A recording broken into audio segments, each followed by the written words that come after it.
Hello, my dear student. In this question, it is mentioned there are two transactions T1 and T2 are given below. T1 is R1X, W1X, R1Y, W1Y, and T2 is R2Y, W2Y, R2Z, and W2Z.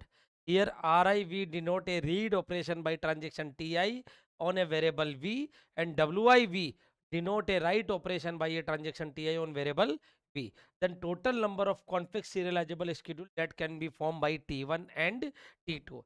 इस question में क्या पूछा जा रहा है आपसे कि total number of conflict serializable कितने होंगे, T1 followed by T2 and T2 followed by T1 my dear student. सबसे पहले अपन क्या करेंगे, इसको पूरा लिख लेते हैं। T1 is what, R1X, W1X,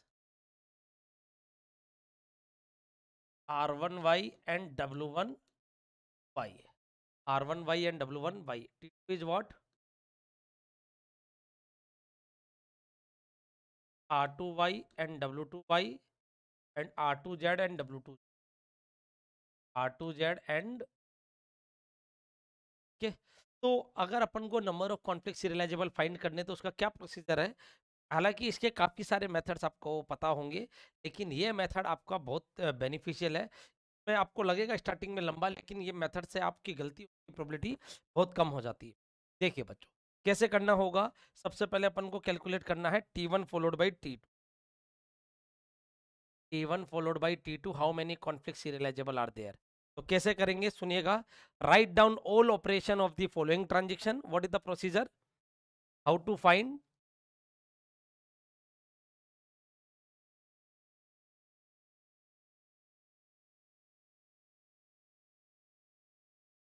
conflict serializable schedule, number of, how to find number of conflict serializable schedule. यहाँ अपन को प्रेसिडेंस ग्राफ से ये चेक नहीं करना है कि ये कॉन्फ्लिक्ट सीरियलाइजेबल है या नहीं है। अपन को ये चेक करना है कि कितने number of conflict serializable schedule बनेंगे। तो आपके पास दो चीजें हैं, एक तो अपन को चेक करना है T1 फॉलोड बाई T2, और दूसरा आपको चेक करना है T2 followed by T1 my डियर, T2 फॉलोड बाई T1। इधर आपको T1 followed by T2 and T2 followed by T1 दोनों को चेक करना है। तो कैसे करेंगे, सबसे पहले what is the first step, अपन क्या करेंगे, write down all the operation of the following transaction. Following transaction means what, like in if I am talking about T1 followed by T2, तो व्हाट आई डू, सबसे पहले मैं T2 के सारे operation लिख दूंगा और उन दोनों इन सब के बीच में स्पेस इंसर्ट करूंगा, और फिर last operation of first transaction से मैं स्टार्ट करूंगा। और उसकी पोजीशन इस प्रकार होनी चाहिए कि मेरा कॉन्फ्लिक्ट ऑपरेशंस का ऑर्डर एंड ट्रांजेक्शन का ऑर्डर सेम रहे। क्या कहना चाहता हूं मैं, समझिएगा कि यहाँ T1 followed by T2 check करना है। First of all write down all operation of the following transaction. तो what is the all operations, R2Y, W2Y, R2Z and W2Z, my dear. Okay, now we have a space everywhere. Then start last operation of first transaction. You can start from W1Y, W1Y. So out of these five places, can I write W1Y here? Yes. क्यों, यहाँ क्यों रख सकता हूँ, because यहाँ रखोगे आप तो T1 से T2 आ रहा है। क्या मैं W1Y को इधर रख सकता हूँ, नो सर। क्यों, बिकॉज यहाँ से रखने पे आपका T2 से T1 आ रहा है, T2 से T1 आ रहा है। मेरी बात समझ में आ रही है सभी को। यहाँ अगर आप रख दोगे W1Y तो आपका शेड्यूल कैसा आ जाएगा, T2 से T1 आ जाएगा। जबकि शेड्यूल का ऑर्डर क्या है, T1 से T2, लेकिन यहाँ कॉन्फ्लिक्ट ऑपरेशन का ऑर्डर क्या हो जाएगा, T2 से T1। आप यहाँ नहीं रख सकते। जब यहीं नहीं रख सकते तो आप इसके आगे की तो बात ही नहीं कर सकते। आपके पास ओनली एक केस बचता है, एक ही केस बनता है।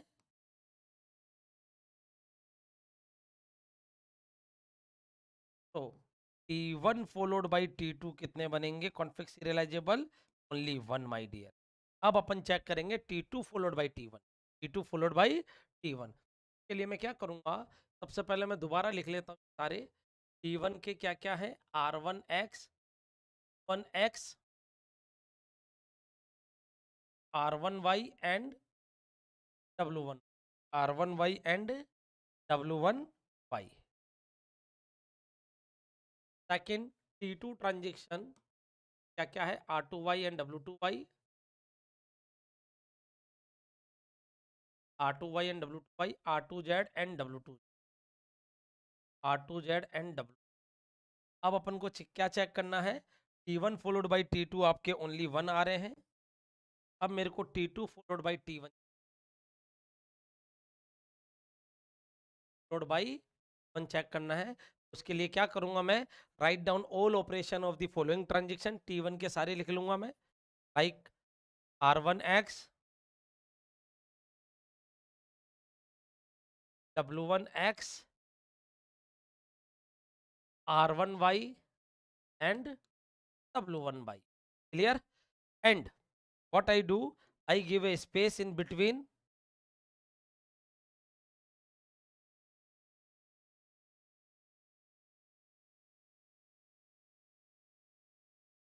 Now start last operation of the first transaction. Last operation क्या है, W2Z and R2Z. तो बच्चों आप इधर देख रहे हो, यहाँ डेटा आइटम Z है, यहाँ डेटा आइटम X और Y है। तो व्हाट वी कैन से कि R2Z और W2Z को अपन can be placed anywhere, can be placed anywhere, अपन कहीं भी रख सकते हैं, लेकिन but only after W2Y, after W2Y माई डी। अब उम्मीद करता हूँ समझ में आ रहा होगा। में क्या है, R2Z and W2Z because data item different है, तो आप उसको कहीं भी रख सकते हो, लेकिन हमेशा W2Y के बाद ही आएगा। सर W2Y आने का मतलब क्या है, आप ट्रेन के लिए हिसाब से समझिए कि पहले स्लीपर कोच लगे हुए देन एसी है। Are you getting my point? तो एसी का डब्बा है, मान लीजिए कोई सा भी है, लेकिन आएगा स्लीपर के बाद ही, आएगा स्लीपर कोच के बाद ही। और अब उसमें भी अपन को अरेंजमेंट करने हैं, S1 S2 S3 S4 B1 B2 B3 B4 B5 HA1 HA2, उस तरीके से अपन को R2Z एंड W2Z को तो अपन ठीक है। अब अपन चेक करेंगे W2Y, क्या बच्चा, W2Y माय डियर स्टूडेंट। अब अपन को चेक करना है W2Y को, W2Y को मैं कहाँ रख सकता हूँ, W2Y को मैं कहाँ रख सकता हूँ। तो क्या मैं W2Y को इधर रख सकता हूँ, क्यों, अगर मैं इधर रखता हूँ तो Y से R1Y, T2 से T1, क्या मैं इधर रख सकता हूँ, यस, क्योंकि अगर मैं इधर रखता हूँ तो T2 से T1, क्या मैं इधर रख सकता हूँ W2Y को, यस, तो T2 से T1, क्या मैं W2Y को इधर रख सकता हूँ, नहीं सर, क्यों, अगर आप इधर रखोगे तो क्या हो जाएगा, T1 से T2 जाएगा, जबकि मेरा ऑर्डर क्या आना चाहिए, कॉन्फ्लिक्ट ऑपरेशन का ऑर्डर और ट्रांजेक्शन का ऑर्डर आना चाहिए T2 फॉलोड बाई T1। तो यहाँ तक अपने पास W2Y की 3 प्लेसेज आ रहे हैं, मेरे पास 3 केस आ रहे हैं, case first, case second, case third. उम्मीद करता हूँ आपको समझ में आ रहा होगा। आपके पास W2Y के 3 केसेज आ रहे हैं, या तो आप इधर रख सकते हो, या फिर इधर, या फिर इधर रख सकते, एंड R2Z एंड W2Z उसके बाद में आएंगे, वो कहाँ आएंगे वो डिपेंड करता है, ठीक है। तो अपने पास 3 केस आ रहे हैं। Case first is what, R1X, W1X, then write W2Y here, after that R1Y and W1, okay, and case second is what,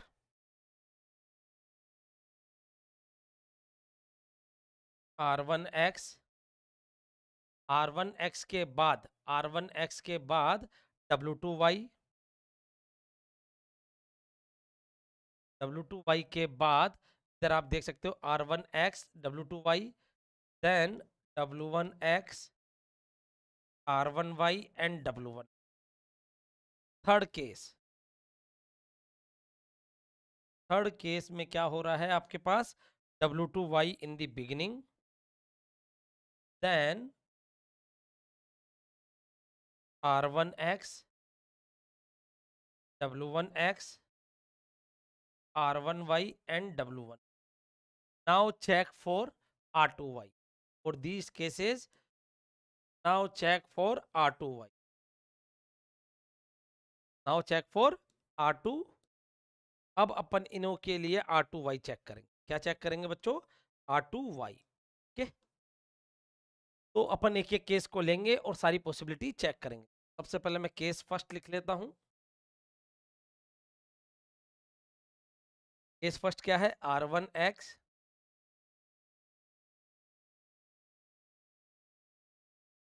W1X W2Y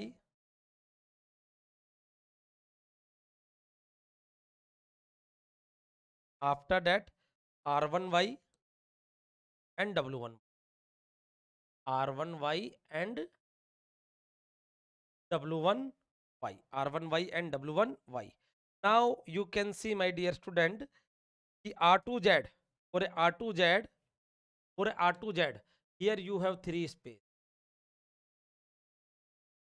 you have three positions for, you have three positions for, you have three positions for R2Z and W2, R2Z and W2Z. You have a three, either first, second or third, and for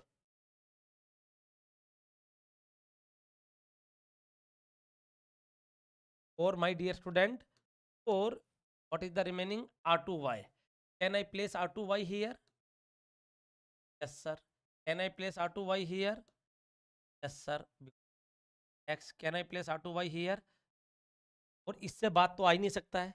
आपको पता है बेटा, पहले ये coach है, let us assume this is the coach number, this is B1 B2 B3 B4 या HA1 HA2, this is the AC coaches, first AC, ये only no के बाद लगेंगे।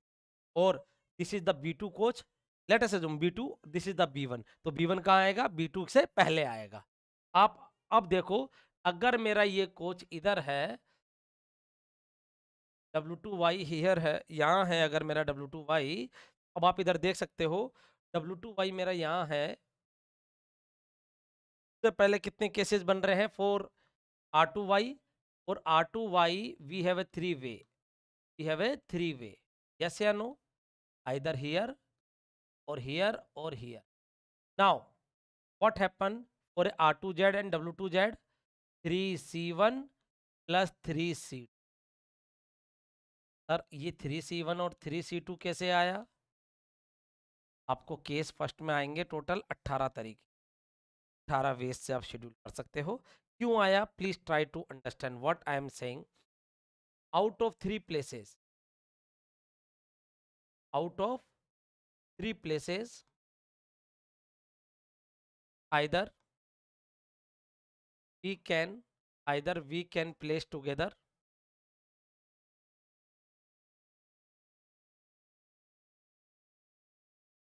that is what? DC1, out of three places, there are three places ना, after W2Y 1 2 and 3, W2Y के बाद आपके पास तीन प्लेस है, R2Y एंड R2Z को आप एक ही, आप समझे तीन रूम है, तो या तो आप तीनों में से किसी एक रूम में बैठा सकते हो, तो कितना हो जाएगा? 3C1, और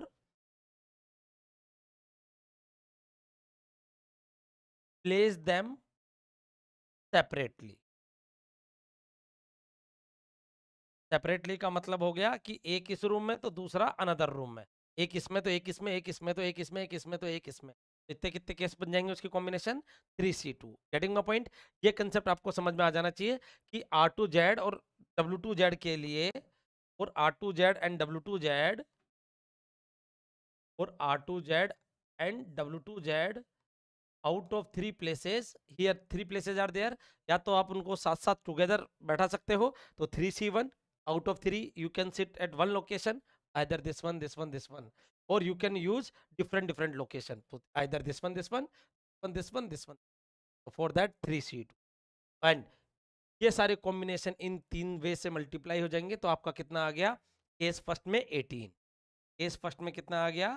18 माई डियर, इसमें W2Y यहाँ है। अब मैं केस सेकंड के बारे में आपसे डिस्कस करता हूँ। केस सेकंड, केस सेकंड में क्या हो रहा था? केस सेकंड में आपका W2Y R1X के बाद आ रहा है, R1X के बाद आपका W2Y आ रहा है। आपका W2/R1X के बाद आ रहा है, उसके बाद में आपका W1X, R1Y एंड W1। ऐसे अनु इधर थोड़ा आपको कंफ्यूजन ना हो, क्या कर देते हैं, इधर लाइन खींच देते। The case first, now case second आप देख सकते हो R1X, W2Y, W1X, R1Y and W1Y। तो here R1X, W2Y, W1X, R1Y and W1Y। अब इधर देखिए आपको क्या प्लेस करना है, इधर कितनी लोकेशंस आ रही है बेटा, after the W2Y 1 2 3, so here you are getting 4 location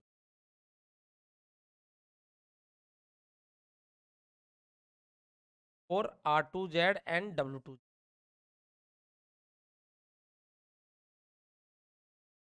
R2Z and W2। और उससे पहले कितनी आ रही है बच्चों, उससे पहले आपको मिल रही है, उससे पहले आपको मिल रही है एक,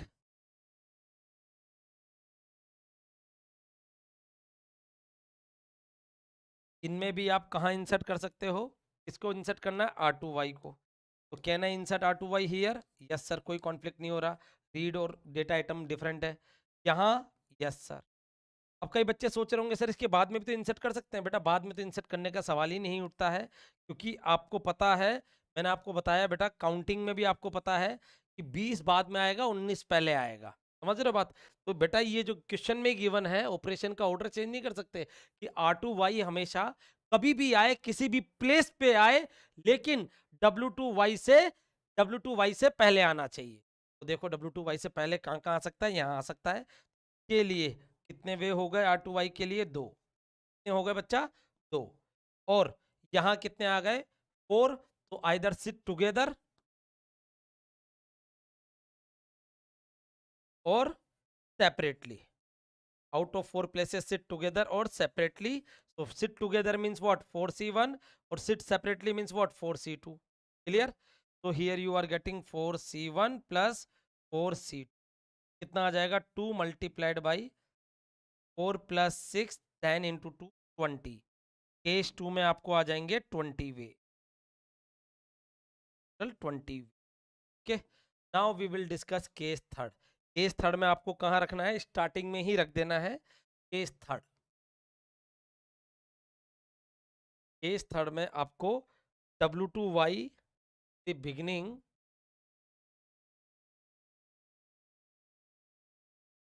after that you can insert R1X, W1X, R1X, W1X and R1Y and W1Y, R1Y and W1Y। तो W2Y की पोजीशन फिक्स कर दी है अपन ने, और उससे बाद here you can say only one for which one, R2Y, R2Y के लिए ओनली एक ही ऑप्शन है इधर। And what about R2Z and W2Z, you can see here there are lots of option for R2Z and W2Z, this one, one, one, one। so how many places you are getting for R2Y, R2Z and W2Z, 4 and 5। what happen, either sit together out of 5 places, what happen, 5C1 or separately, sit separately, that is what, 5C। or for R2Y only one way, R2Y only one option, so 1 multiplied by 5C1 plus 5C2, then how much we are getting, 5 plus 10, 15। so case third I am getting 15 ways, 15 ways my dear। तो जब मैं T2 followed by T1 के लिए check करूंगा, कितने आ गए हैं total, case first में आपके आ रहे हैं 18 ways, case first plus case second plus case third में टोटल कितने कितने आ रहे हैं आपके पास, केस फर्स्ट में आपके आया है 18, प्लस के सेकंड में आपको मिल रहे हैं 20 वे और हियर आपको 50। ये कितना आ गया है? देन 35, 50, 53 वे। तो T2 फॉलोड बाई T1 आपको कितना मिलेगा? टोटल 53 वेज मिल, 53 कॉन्फ्लिक्ट सीरियलाइजेबल आपको मिल जाएंगे। It is asking total, so what happened? T1 followed by T2, that is 1, and T2 followed by T1, that is 50. Total conflict serializable is the right answer. Total conflict serializable is how much?